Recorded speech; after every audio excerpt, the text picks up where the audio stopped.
शिवाजी महाराजांप्रमाणे विचारसरणीची माणसं आज या महाराष्ट्रात का जन्माला येत नाही? कारण काळ बदलला, वेळ बदलला, बदलत्या स्वरूपाप्रमाणे माणसे बदलली.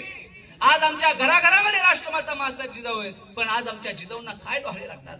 आम्हाच वाटते मुलताच्या मातीचे ढेकळं खावे, आम्हाच वाटते सास बी कभी बहू ती छोटी बहू कुमकुम माझ्या नवऱ्याची बायको या स्त्रियेला पाहाव्या, आम्हाच वाटते पिक्चरच्या टाकीचे थिएटर बुक करावे.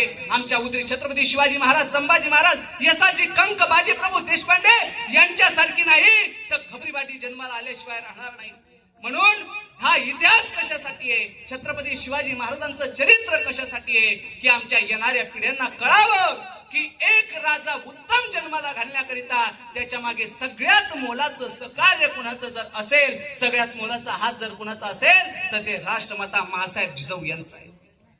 आजही आमच्या घराघरामध्ये छत्रपती शिवाजी महाराजांची मावळी दिसतात, पण आज आमच्या तरुणा जर व्यसन करून रात्री 1:30-2 वाजता घरात येत असेल तर गुपचूप दरवाजा उघडून आमची आई त्याला बेडरूम पर्यंत पोहोचवते. ही आज महाराष्ट्राच्या आईची सगळ्यात मोठी चूक होते.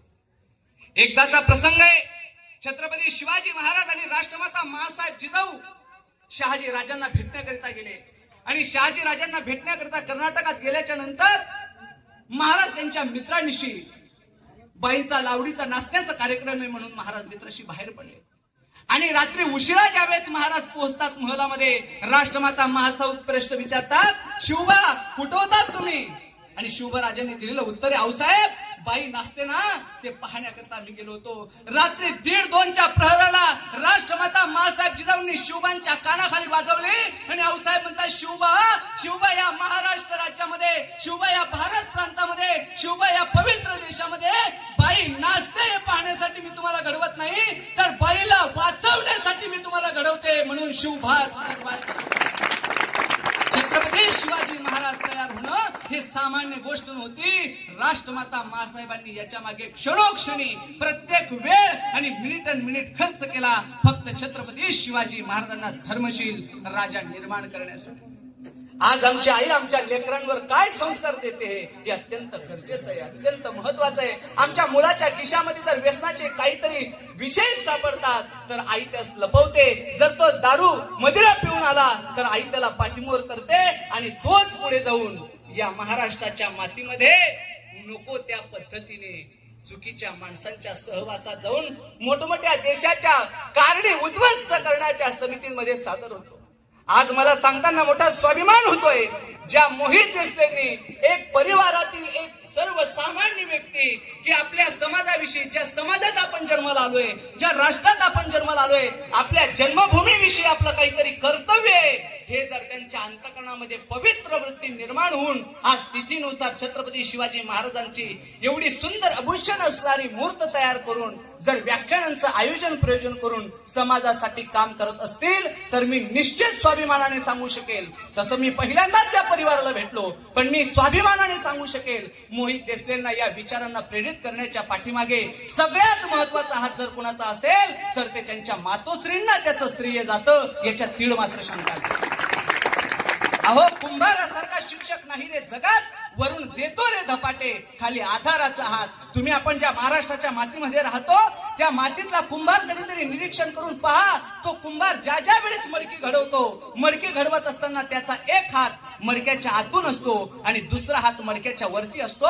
जर मडक्याच्या वरून मारणाऱ्या थापीचा हात आणि मडक्याच्या आत असणारा हात जर त्याने काढून घेतला तर वरून थापी मारल्यानंतर मडकं टणखन होणार, मडकं त्याच ठिकाणी बनण्याच्या आधी बुडणार आहे. परंतु या महाराष्ट्रातील प्रत्येक आईला आपल्या मुलाला घडवण्याकरिता या दोघही हातांचा उपयोग करणं हे अत्यंत गरजेचं आहे. आणि हा उपयोग जर आम्हाला कोणत्या चरित्रातून शिकायला मिळत असेल, अनुभवायला मिळत असेल तर ते चरित्र हे शिवचरित्र आहे. जगाच्या पाठीवर आज या संपूर्ण महाराष्ट्रात नव्हे, भारतात नव्हे तर या पृथ्वी तलावावर जेवढेही देश आहेत या सगळ्यांमध्ये सर्वात जास्त स्मारक जर या भूतलावर कोणाचे असतील तर मी केलेल्या संशोधनाप्रमाणे 75,000 पेक्षा जास्त स्मारक या भूतलावर एकमेव राजाचे झाले. त्या राजाचं नाव छत्रपती शिवाजी महाराज होय.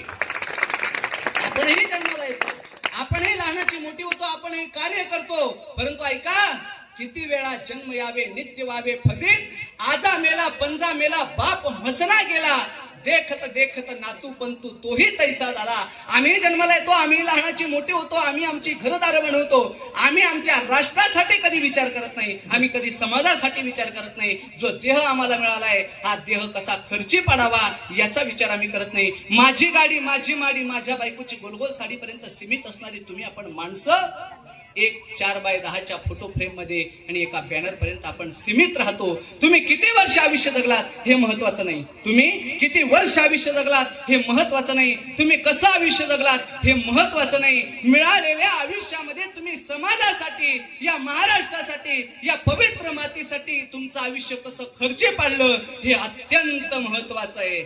मरावे परी कीर्ती रूपी उरावे ही वृत्ती जर आम्हाला कुठून शिकायला मिळत असेल तर जगाच्या पाठीवर एकमेव चरित्र ते म्हणजे शिवचरित्र आहे. म्हणून तर म्हणतात बहुत जनांचे आधारू अखंड स्थितीचा निर्धारू स्त्री स्त्री स्त्री श्रीमंत योगी छत्रपती शिवाजी महाराज. महाराजांच्या जीवनामध्ये अनेक असे प्रसंग आपल्याला पाहायला आणि अनुभवायला मिळतात. त्यापैकी काही महत्वाचे प्रसंग तुमच्या समोर मांडतो. अफजल खानाचा कोथळा बाहेर काढण्याचा प्रसंग तुम्हाला आपल्याला सगळ्यांना ज्ञात आहे. पण त्या अफजल खानाचा कोथळा बाहेर काढण्याकरिता महाराजांनी त्यांच्या जीवनामध्ये तब्बल 2 वर्ष तयारी केली. अफजल खानाचा कोथळा बाहेर काढण्यासाठी फक्त 2 मिनिटं लागली, पण त्या 2 मिनिटाची योजना पूर्णपणे यशस्वी व्हावी यासाठी महाराजांनी तब्बल 2 वर्ष अभ्यास केला. आणि अफजल खानाचा कोथळा बाहेर काढल्यानंतर महाराजांची योजना होती. आजकाल आपण पोवाड्यांमधून सर्वत्र व्याख्यानांमधून जो इतिहास आपण ऐकतो आणि श्रवण करतो तो इतिहास अफजल खानाचा कोथळा कसा काढला इथपर्यंत आपण ऐकतो, पण अफजल खानाचा कोथळा बाहेर काढल्यानंतर महाराजांची योजना होती. महाराज गडावरून प्रतापगडावरून खाली आल्यानंतर महाराजांच्या सोबत 10 लोक होती. त्या 10 लोकांचं नियोजन होतं. प्रत्येकाला आपापली जागा नेमून दिलेली होती आणि महाराजांनी ठरवलं होतं जसंही अफजल खानाचा कोथळा बाहेर काढला की आम्ही सरळ गडाकडे धाव घेणार, पण गडाकडे धाव घेत असताना आम्ही आडरान मार्गाने म्हणजे जंगलच्या पळवाटेने आपण निघणार, म्हणून सगळ्यांनी सावध राहा. महाराजांच्या सोबत असणारी 10 अंगरक्षक होते. महाराजांनी अफजल खानाचा कोथळा बाहेर काढला आणि तत्काळ गडाच्या दरवाजाकडे धाव घेतली. महाराज निघू लागले. त्या झाडी गाठींमधून जात असताना महाराज सोबतचे अंगरक्षक मोजू लागले. 1 2 3 4 5 6 7 8 9 फक्त 9 सोबत तर 10 होती. एक कुठं राहिला महाराज पाहू लागले. महाराजांनी सोबतच्या अंगरक्षकांना विचारलं फक्त 9 आहे, सोबत तर 10 होती, एक कुठं राहिला. तेवढ्यात कोणीतरी बोललं राज संभाजी कावजी नाही जी. आणि महाराजांनी पाहिलं कुठं गेला मधुराजा संभाजी, जे आपल्या योजनेत नाही ते कधीही करायचं नाही. संभाजी कावजी कुठे म्हणून पाहू लागले. सगळेजण थांबले. तेवढ्यात झाडांच्या पानांच्या खाली पडलेला आवाज येऊ लागला. कोणीतरी येत आहे. राज आपल्या पाठीमागे गणिम असेल, आपण खानाला उडवलंय. राजा आपल्या पाठीमागे गणिम असेल, सावधान. सगळ्यांनी कमरेच्या समशेरीत तयार केल्या, तलवारी उपसल्या. कोणीतरी येत आहे. गणिम असला म्हणजे त्याला आडवा पाडायचा म्हणून सर्वजण तयार झाले. आणि पाहता पाहता धापा टाकीत संभाजी गावची त्या झाडांमधून येतोय आणि डोक्यावरची पताका चमकली. राज सावधान, गणिम नाही जी, आपला संभाजी गावजी आहे. आणि जसाही संभाजी गावजी येतो राज म्हणतात संभाजी कुठं होतास.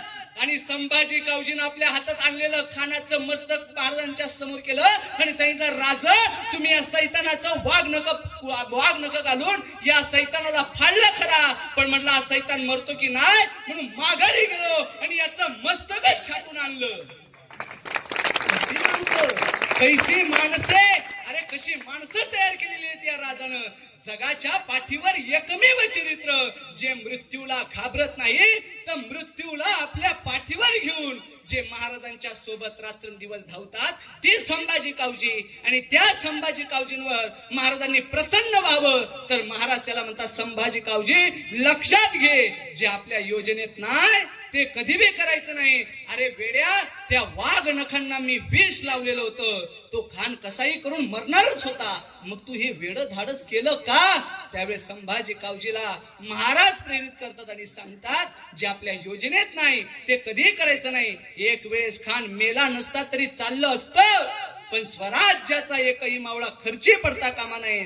जगाच्या पाठीवर पहिला राजा जो आपल्या साध्या एका अंगरक्षकासाठी स्वतः मरायला तयार होतो. म्हणून म्हणतात बहुत जनांसी आधारू अखंड स्थितीचा निर्धारू श्रीमंत योगी छत्रपती शिवाजी महाराज. उगीच शिवचरित्रातील एक प्रसंग आपल्याला प्रेरणा देतो, शिकवतो आणि शिवचरित्रातला एकम एक प्रसंग तुम्हाला मला उत्साह तयार करून देतो.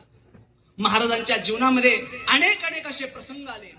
महाराजांच्या जीवनातले हे प्रसंग अत्यंत प्रेरणादायी आणि महत्वाचे ठरतात.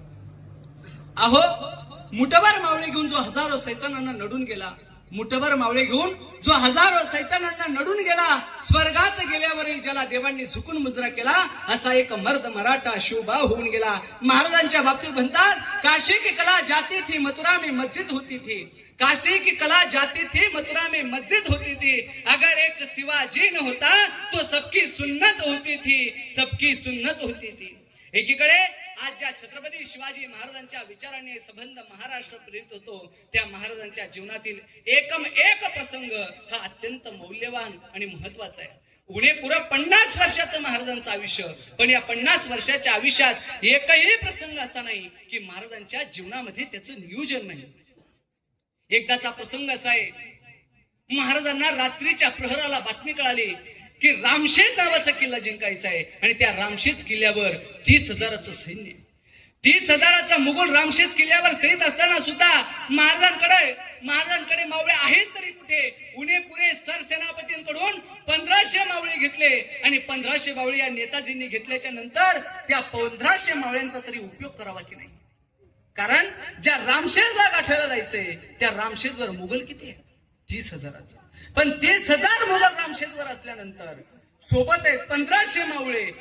आपण विचार केला असता, बघू कमीत कमी ते 30,000 आहेत, आपण 20,000 तरी करू, मग आपण युद्धाला जाऊ. परंतु कारण देणं हा प्रकारच नाही, ते चरित्र म्हणजे शिवचरित्र आहे. महाराजांकडून मिळालेले 1500 मावळे सोबत घ्यावे, पण नेताजी गडी इतका उघड आहे, 1500 मावळ्यांचाही उपयोग न करता उणे पुरे फक्त 60 मावळे निवडतो आणि त्या 60 मावळ्यांना घेऊन रात्रीच्या प्रहराला मध्यरात्री कडा गाठतो आणि उरलेल्या मावळ्यांचा एक संदेश देतो की तुम्ही आपण प्रत्येकाने हातामध्ये एक हातामध्ये 4-4, 5-5 मशाली घ्या. आजूबाजूच्या स्वराज्यातील रानातील शेतकऱ्यांच्या गायी सोडून आणल्या, प्रत्येक गायीच्या शिंगाला, प्रत्येक गुराच्या बैलांच्या शिंगाला 2-2, 4-4 मशाली बांधल्या आणि उरलेल्या सगळ्या मावळ्यांच्या हातात मशाली दिल्या आणि त्यांना गडाच्या भोवती पसरायला सांगितलं. इकडे 60 मावळे घेऊन नेताजींनी गड गाठला, कडा गाठला आणि जसाही कडा गाठला गणिम झोपेतच आहे. रपारप सपासप कापायला सुरुवात झाली,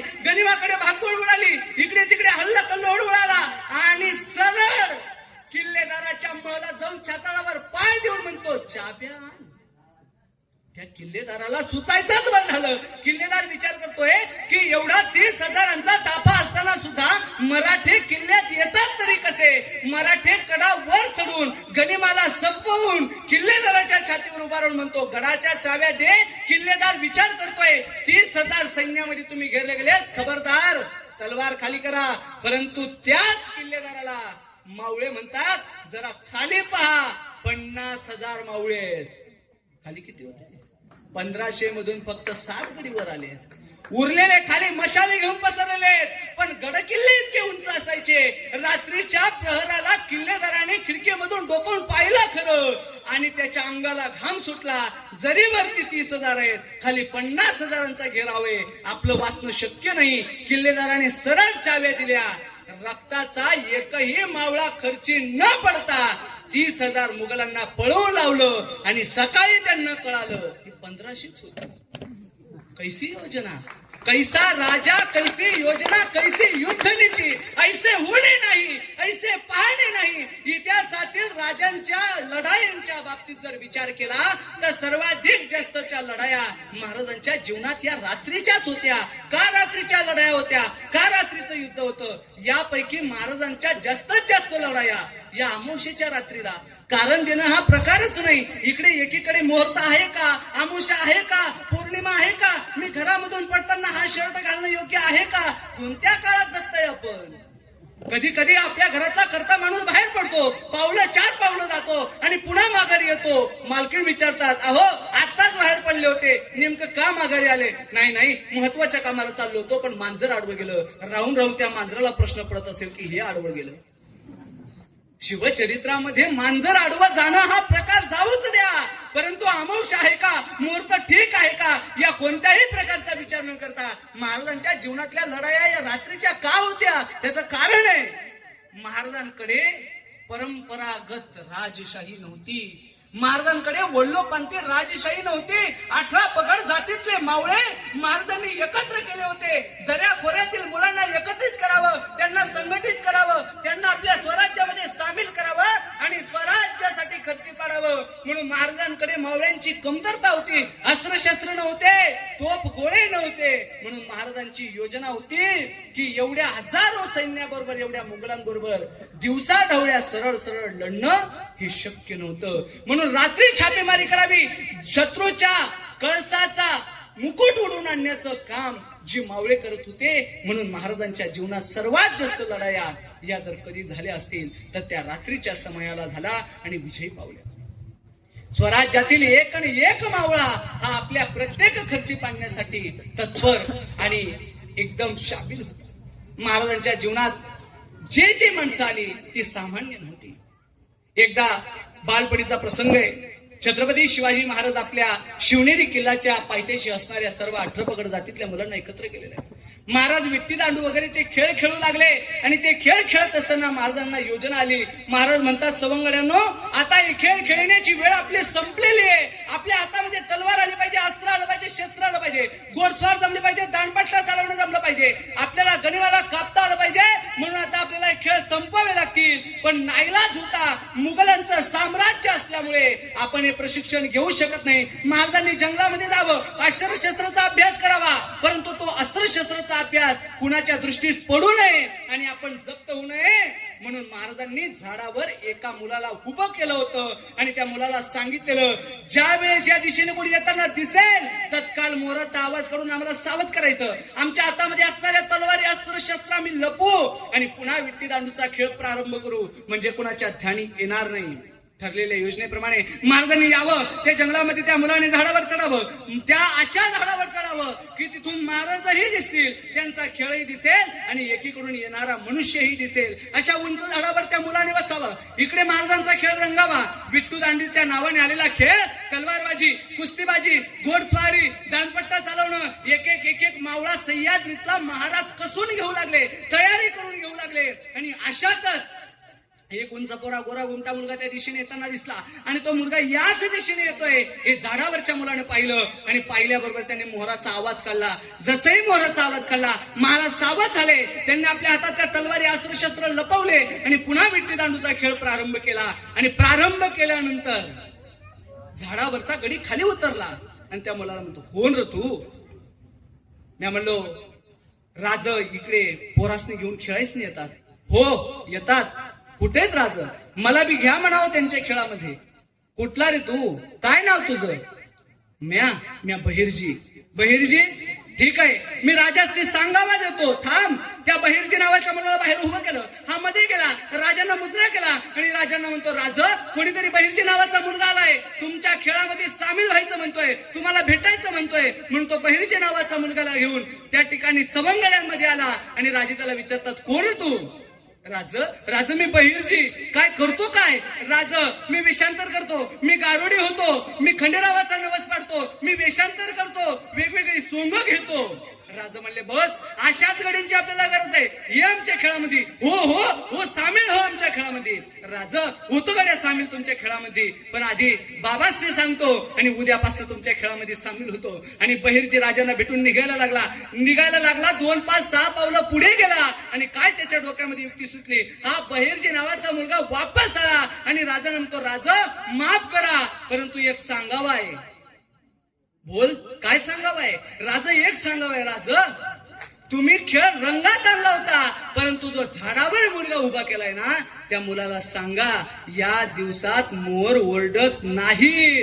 उगीच कोणीतरी गणिम यावं, उगीच कोणीतरी गणिम यावं आणि या मुलानं मोराचा आवाज काढावा आणि त्या गणिमानं तुम्हाला गाठावं, जप्त करावं. राजा या दिवसात मोर ओरडत नाही. राजांना इतिहास कबूल झाला. राजांना कळालं हा बहिर्जी नावाचा मुलगा अत्यंत कामाचा आहे, स्वराज्याची आवश्यकता आहे. तोच बहिर्जी नावाचा मुलगा पुढे महाराजांच्या स्वराज्यामध्ये अत्यंत महत्वाचं आणि मोलाचं काम करतो आणि स्वराज्याचं रक्षण करतो. एक सत्तेत महाराजांनी एक एक मावळा आपल्या रक्ताप्रमाणे महाराजांनी संघटित केला. कोणी माणसं, कुठून आलीत ही माणसं?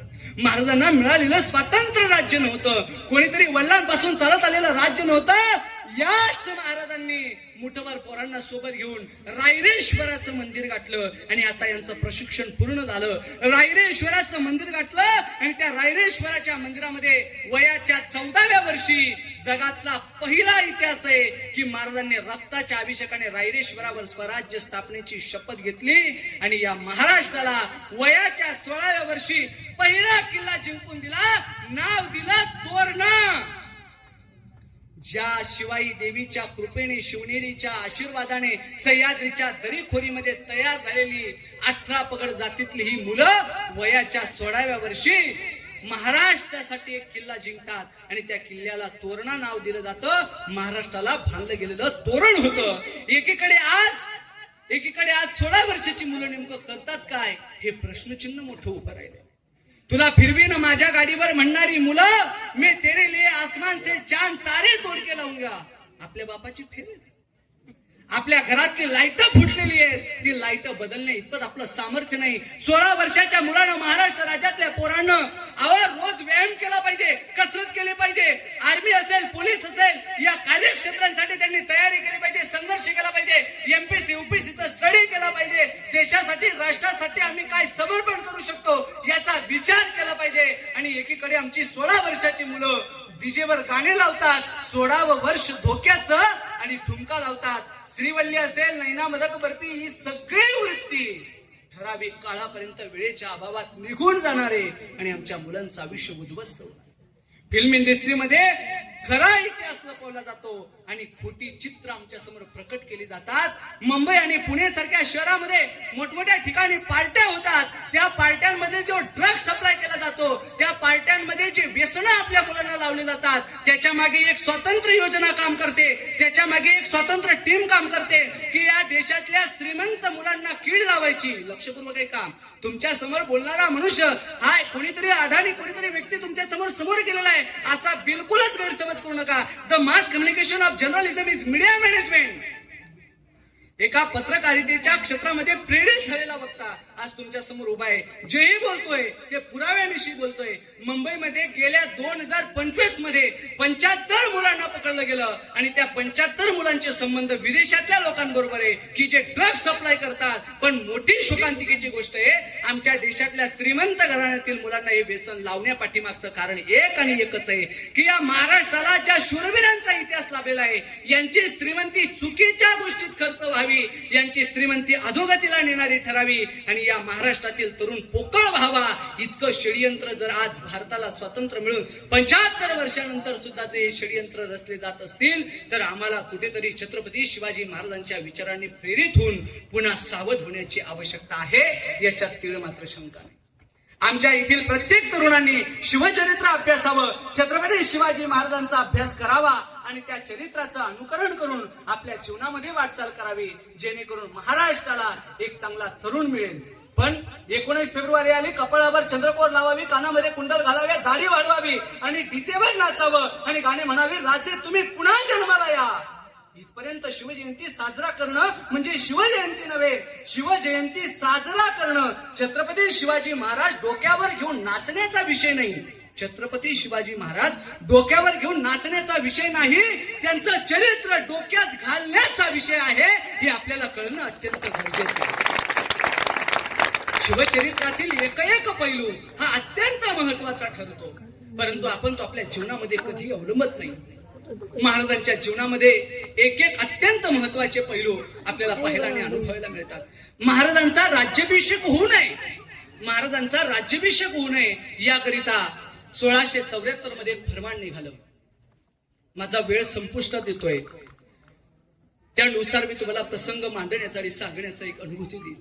1674 मध्ये फरमान निघाला आणि ते फरमान थेट आग्र्याहून आलं आणि ते फरमान पाठवलं होतं औरंगजेबाने. औरंगजेबाचा दूध भाऊ, त्या दूध भावाला औरंगजेबाने योजना दिली होती की काहीही झालं तरी चालेल, छत्रपती शिवाजी महाराजांचा राज्याभिषेक होता कामा नये, हे आपल्याला लक्षात यावं. आणि या योजनेने त्यांनी लक्षात घेतलं की त्याच्या दूध भाऊ म्हणजे औरंगजेबाच्या दूध भावाबरोबर 35,000 सैन्य पाठवलं आणि एकच सांगितलं की महाराष्ट्रामध्ये तिकडे कान्हादेश प्रांतामध्ये छत्रपती शिवाजी महाराजांचा जो राज्याभिषेकाची तयारी चालली ती मोडून काढा. काही जरी झालं तरी हा राज्याभिषेक होता कामा नये ही योजना ठरली. आणि हा औरंगजेबाचा दूध भाऊ म्हणजेच खान जान बहादूर खान कोकलताज हैबत जंग कैसे जोरदार नाव आहे. आपलीही नावं मोठी होती. यसाजी शिवाजी संभाजी कर्तोजी आपलीही नावं महत्वाची होती. कोणीही आपलं नाव घ्यावं त्याला जी म्हणावंच लागायचं. पण दुसऱ्यांची हंजी करण्यामध्ये आपण स्वतः आपली नावं खर्ची पाडली. पण इकडे हळूहळू राज्याभिषेकाची तयारी सुरू होऊ लागली आणि या खानानं म्हणजे या बहादूर खानानं 35,000ची सेना घेऊन सर्व प्रथा तयारी केली. परंतु इकडे महाराजांच्या मावळ्यांनी त्यांना रायगडापर्यंत पोहोचू दिलं नाही आणि महाराजांचा राज्याभिषेक झाला. राज्याभिषेक झाल्यानंतर ही बातमी थेट औरंगजेबापर्यंत पोहोचली. औरंगजेब संतापला आणि संतापलेल्या औरंगजेबाने खरमरीत असं पत्र लिहिलं आणि हे पत्र बहादूरगडावर या खानापर्यंत येऊन पोहोचलं. बहादूर खानाजवळ हे पत्र आल्यानंतर बहादूर खानाला औरंगजेब म्हणतो, बहादूर खान तू करतोय काय? अरे एकीकडे छत्रपती शिवाजी महाराजांचा राज्याभिषेक होऊ नये म्हणून तुला पाठवलं होतं. राज्याभिषेक झाला, तू करतोय काय? त्यावेळेस त्या बहादूर खानानं औरंगजेबाला दिलेलं उत्तर आहे. त्या बहादूर खानाला औरंगजेब म्हणतो, हुजूर मी उत्तरेकडून भरपूर प्रयत्न केले परंतु त्या खुदाचीच इच्छा असेल की शिवबा छत्रपती व्हावे. त्याने दिलेलं उत्तर काय अवलौकिक आहेत. अहो आपल्या हुकुमला म्हणजे औरंगजेबला तो म्हणतोय मी उत्तरेकडून 35,000 सेना घेऊन भरपूर प्रयत्न केला परंतु त्या खुदाचीच इच्छा असेल की शिवबा छत्रपती व्हावेत. असू द्यात हरकत नाही. परंतु औरंगजेब याच्याने शांत होणारा नव्हता.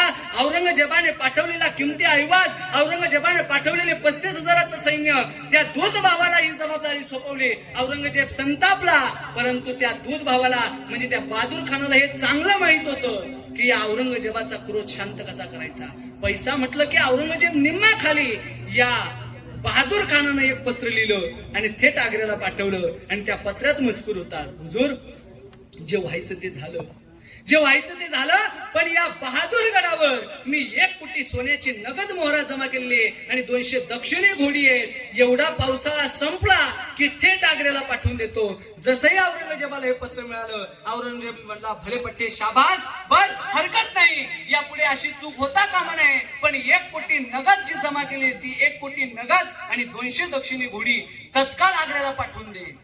महाराजांचं योजना आणि महाराजांची मावळे ही एवढी सामान्य नव्हती. जेवढ्या वेगानं ही बातमी आग्र्याला गेली त्याच्या दुप्पट वेगानं हीच बातमी रायगडावर गेली आणि महाराजांना संदेश कळाला की बहादूरगडावर 1 कोटी मोहर आहेत. जसंही महाराजांना कळालं महाराजांच्या चेहऱ्यावर स्मित हस्य आलं आणि महाराज म्हणतात असंही राज्याभिषेकाला खर्च झालाच होता. आता तो खर्च भरून काढण्याची वेळ आली आणि आपल्या स्वराज्याचे सरसेनापती हंबीरराव मोहितेंना राजांनी बोलवलं. हंबीरराव मुजरा राज हंबीरराव बहादूरगडावर 1 कोटी नगद आहे आणतो. बरं आणणं सोपं आहे, उत्तर देणं हा प्रकारच नाही, कारण देणं हा प्रकारच नाही. एका राजाचा आणि सरसेनापतीचा काय संवाद आहे. राजा म्हणतात हंबीरराव बहादूरगडावर 1 कोटी नगद आहे आणतो. कसं आणायचंय, काय आणायचंय, कोणती योजना आखायची, कसं युद्ध करायचंय, कोणत्याही प्रकारची भीती नाही आणतो. राजा म्हणतात हंबीरराव 35,000चा खडा फौजेचा पहारा आहे आणि नुकताच राज्याभिषेक झाल्यामुळे स्वराज्याची पद्धत होती दसऱ्याचं सीमा उल्लंघन झालं. अक्षय तृतीया संपली की तत्काळ लगेचच स्वराज्यातील सगळ्या मावळ्यांनी आपापली शेती कसण्याकरिता आपापल्या गावी निघून जावं आणि त्या काळामध्ये रायगडावर राज्याभिषेक झाल्यानंतर सर्व मावळं आपली शेती कसण्याकरता निघून गेले. मग रायगडावर मावळे होते कुठे? पण आज ज्या पद्धतीने आणीबाणीचा प्रसंग येतो तसं त्या काळात आणीबाणीच्या प्रसंगामध्ये रिझर्व्ह फौज असावी ही योजना सुद्धा छत्रपती शिवाजी महाराजांपासूनच तयार झाली. त्यावेळेस गडावर रिझर्व्ह फौज 10,000ची होती. 10,000 मावळ्यांना बोलवलं आणि सरसेनापती हंबीरराव मोहितेंना ही योजना दिली. हंबीरराव म्हणतात राजा आणतो. महाराजांनी हंबीरराव मोहितेंकडे सोपवली योजना. हंबीररावांनी 10,000 मावळ्यांना सोबत घेतलं आणि त्या 10,000 मावळ्यांपैकी 1,000 मावळ्यांना रायगडाच्या रक्षणाकरता ठेवलं. 1,000 मावळे रायगडाच्या रक्षणाकरता आहेत. उरले किती? 9,000. समोर बसलेल्या सर्व मुली आणि समोर बसलेले सर्व तरुण मुलं माझ्या शब्दांकडे लक्ष द्या. तुम्हाला आता उत्तर द्यायची. हंबीरराव मोहितेंनी 10,000 मावळ्यांमधून 1,000 मावळे रायगडाच्या रक्षणाकरता ठेवले. समोर किती उरले?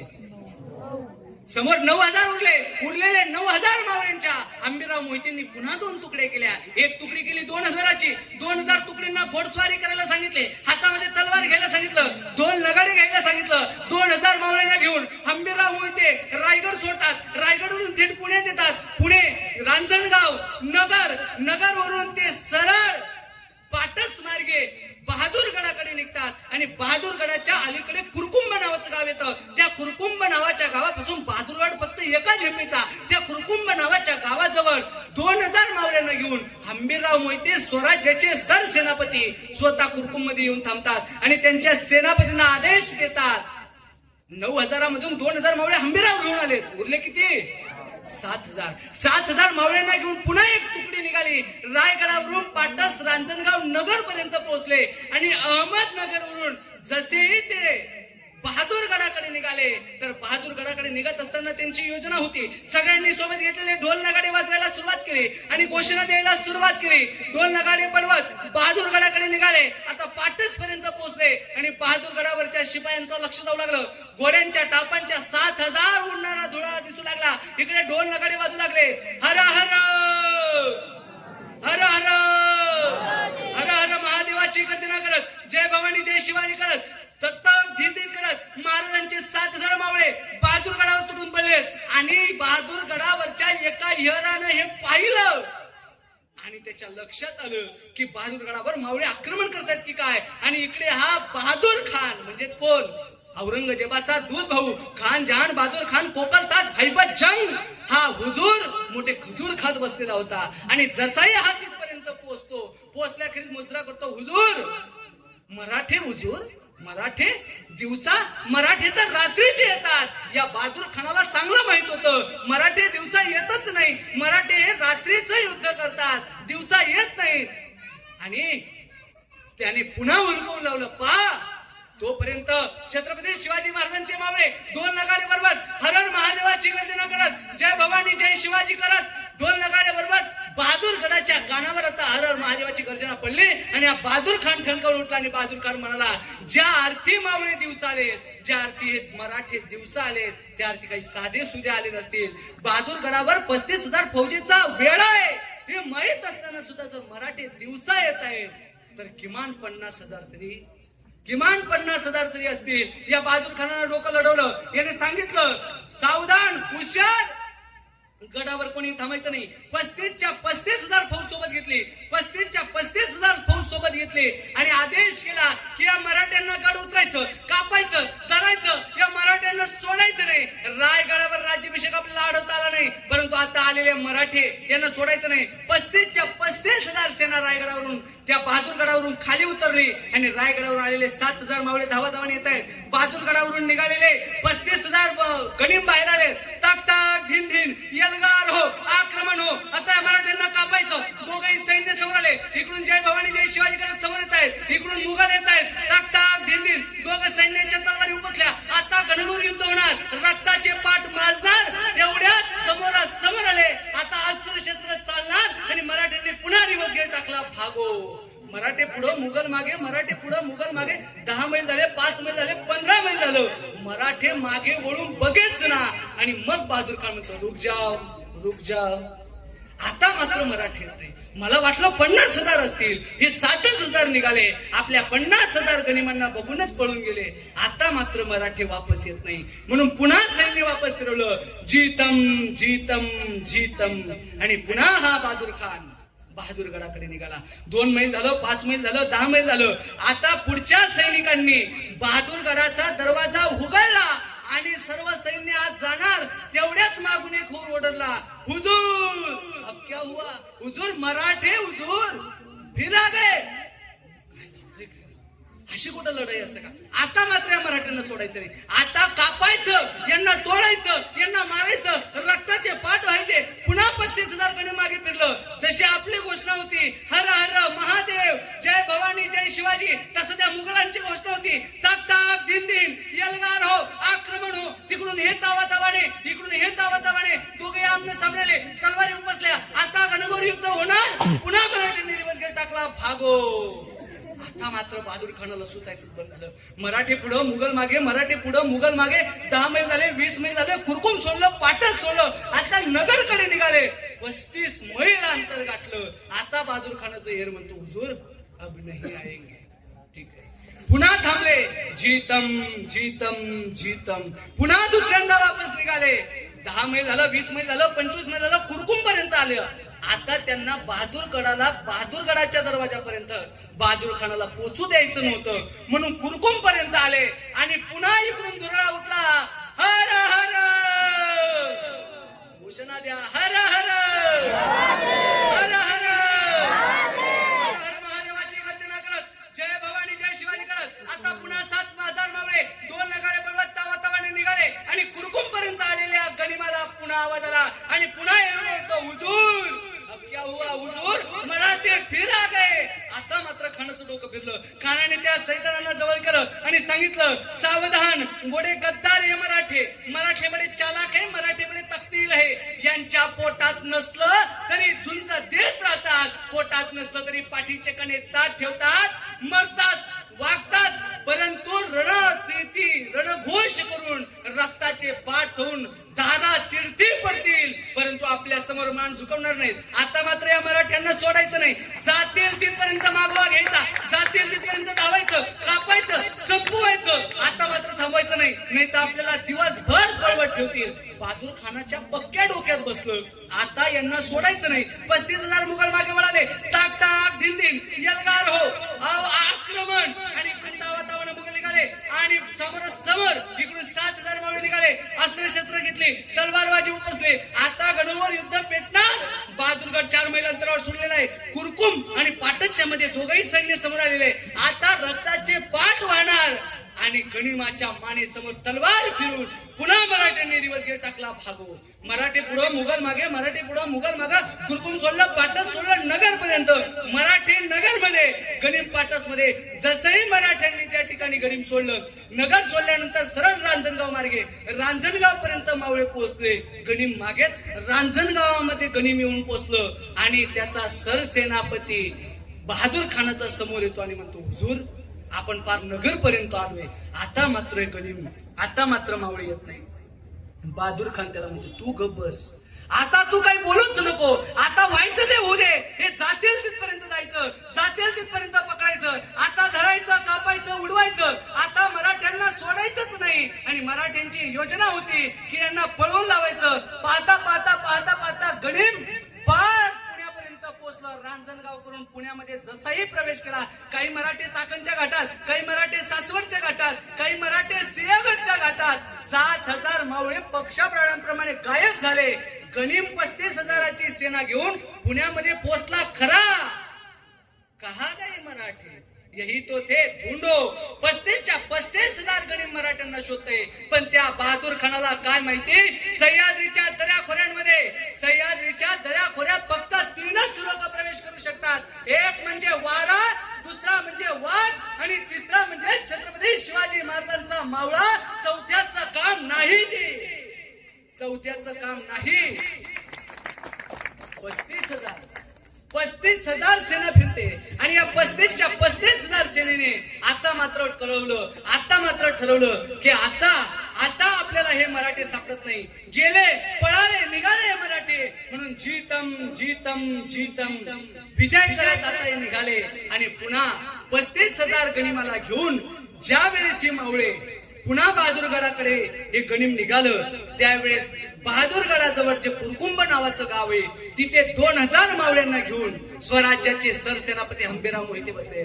आणि गुप्तहेराने बातमी दिली, हंबीरराव मुद्रा, अहो करताय काय? तिकडे बहादूर खान 35,000 सेना घेऊन पार पुण्यामध्ये पोहोचलाय. जीतम जीतम करत आता पुण्याहून बहादूरगडाकडे निघालाय. इकडे रान मोकळच, बहादूरगडावर 1 कोटी सुवर्ण नगद मोहर आहे आणि 200 दक्षिणी घोडी आहेत. एवढं असताना सुद्धा बहादूरगडावर फक्त बालदार चोपदारच उरलेले आहेत.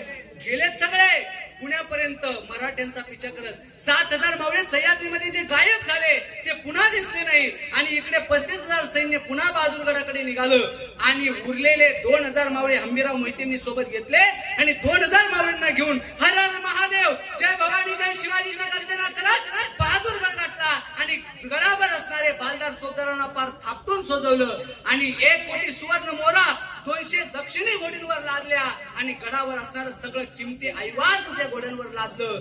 महाराजांना हंबीरराव मोहितेंना त्या गडावरचं सगळंच घ्यायचं होतं पण नाईलाजास्तव घेता आलं नाही.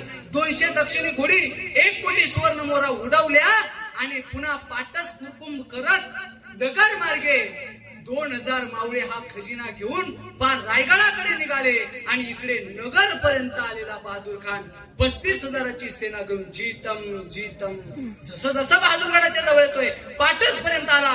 पाटस पासून आता कुरकुम आणि कुरकुम सोडल्यानंतर डायरेक्ट बहादूरगडच दिसणार आहे. पण बहादूरगडाला त्यांनी लावलेली आगीचा धुराळा दिसायला लागला आणि एक सुजलेला साजलेला त्याचा एक बालदार चोपदार समोर आला आणि त्याला म्हणतो हुजूर क्या हुआ? हुजूर सब ले गए हुजूर. कौन? मराठे हुजूर. तो हम किन के पीछे थे? मराठों के हुजूर. यहाँ कौन आया था? मराठे हुजूर. असं बनवलं होय.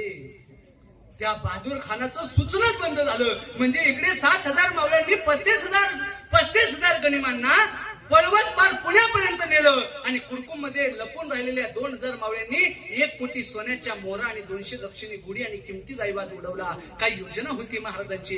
काय योजना होती? कैसी माणसे होती? 35,000 सैन्याबरोबर. माझा विषय संपलेला आहे. मला तुम्हाला एवढाच मुद्दा मांडायचा आहे. 35,000 सैन्याबरोबर 7,000 मावळे लढणं शक्य होतं?